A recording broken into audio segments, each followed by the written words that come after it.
We are officially into 2021.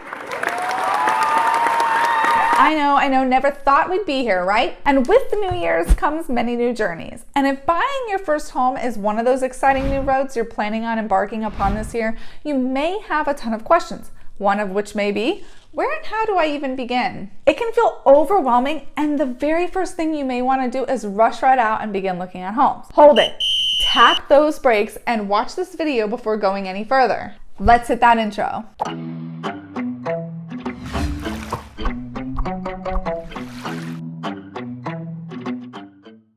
If you are new to my channel, allow me to introduce myself. My name is Lyndsey Ashley, and I'm a realtor with Keller Williams Realty Select. My job is to assist buyers and sellers here in the Sunshine State through the real estate process while throwing some informational truth bombs their way. It would be wonderful if you could just take a moment to subscribe by clicking the red subscribe button. And if you'd like to get notifications when a new video is live, press that notification bell.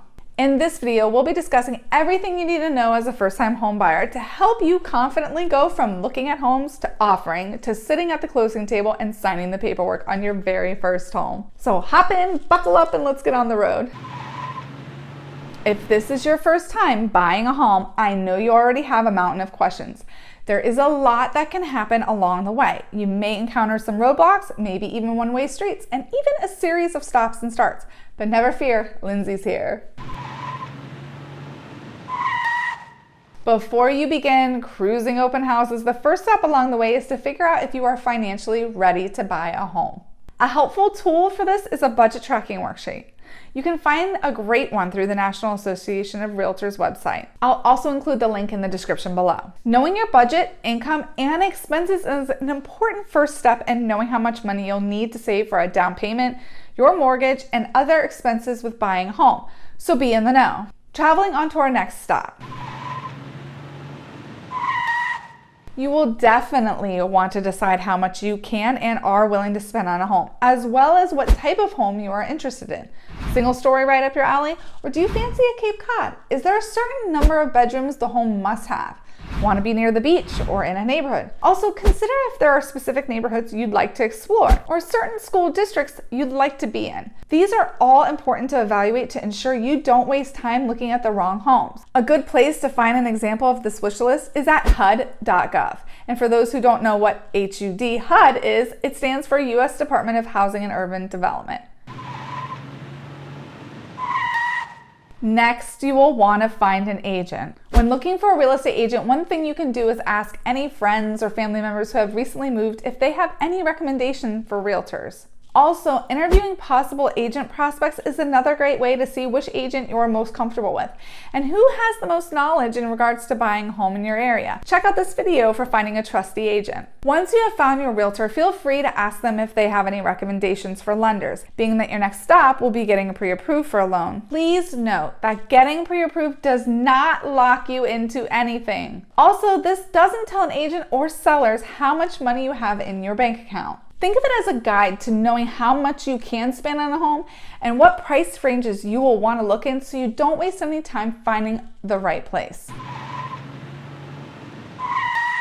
The next stop we're going to make is finding a lender and getting pre-approved. The last thing you want to do in competitive market is to find your dream home and not be able to put in an offer because you haven't been pre-approved yet. With almost all offers, sellers want to know that you are submitting your offer with a pre-approval. This shows them that your offer is serious and that you have the funds to purchase. You can find out more information about getting pre-approved for a mortgage at nar.realtor. And again, I'll add that link in the description below. A lender also assists you when choosing what type of loan you qualify for. A lender gives you all of the information needed when discussing conventional loans, FHA and VA loans, so you can rest assured that you are in good hands. Now comes the fun part. But first, if you are finding this information valuable, please consider subscribing to the channel and don't forget to click on that notification bell, which lets you know when new videos are posted. I push new videos weekly, which is a lot of juicy info that you don't want to miss out on. Okay, now comes the fun part on this road.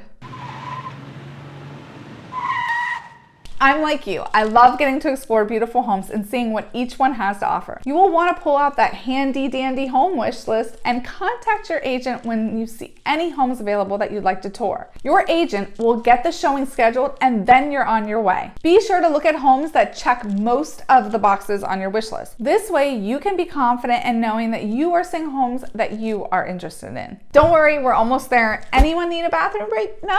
Good? Okay, let's keep going. So you fell in love with a home.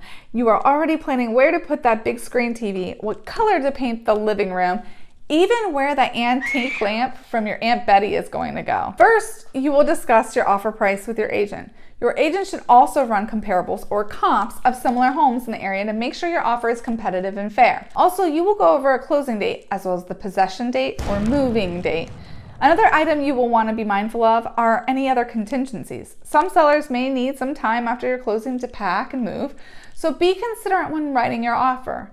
With an offer comes the chance for negotiations. Some sellers may accept your offer immediately, but some may want to negotiate price or any other terms of the contract. The purpose of negotiations is to make both you and the seller happy with the transaction.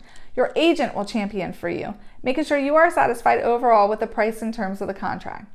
Remember, your agent is in your corner and will be working in your best interest. Moving on. If your offer is accepted, do a little dance, pop some champagne, and then schedule a home inspection if you chose to have one. I highly recommend you get a home inspection. Home inspections are a good idea to ensure that there are no major underlying issues with the home. A home inspection is not a free-for-all, nor the time to ask that they change some light bulbs or repaint a room because you find that their color choice is hideous. It is for any issues that would make or break the entire deal. So be sure to go over that report with your agent. Your lender will schedule the appraisal. The appraisal is done so that the lender knows that they and you are not overpaying on the home. If the appraisal comes back at or above the purchase price, you stay right on trucking to closing day. However, if the appraisal comes back low, this means the home was overpriced and you will want to renegotiate. And remember, the amount of the appraisal is for your knowledge. You are paying for the service, so even if the seller asks you what the price comes back at, you do not have to answer. The seller's agent is usually told that the appraisal came back satisfactory or was low, and that's all they need to know. All right, I can see the finish line. Pedal to the metal all the way.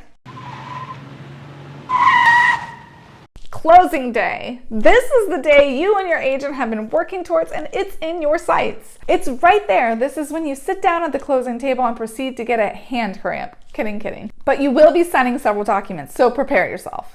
Your agent will let you know any forms of identification to bring and wiring or banking instructions beforehand. This is when you sign that paperwork to make the home officially yours. Once you've signed your name on all the dotted lines of all the required documents, you are a homeowner. Hug your agent and everyone in the room if everyone is comfortable with that sort of thing, because it's 2021. And get ready for moving day. I know that there seems to be a lot of moving pieces and parts, but always remember, your realtor and your lender are there to help you through every single step. It's also important to keep deadlines in mind and get anything and everything requested to respective parties to keep the process moving. Because when all the pieces and parts keep moving, you get closer to moving day.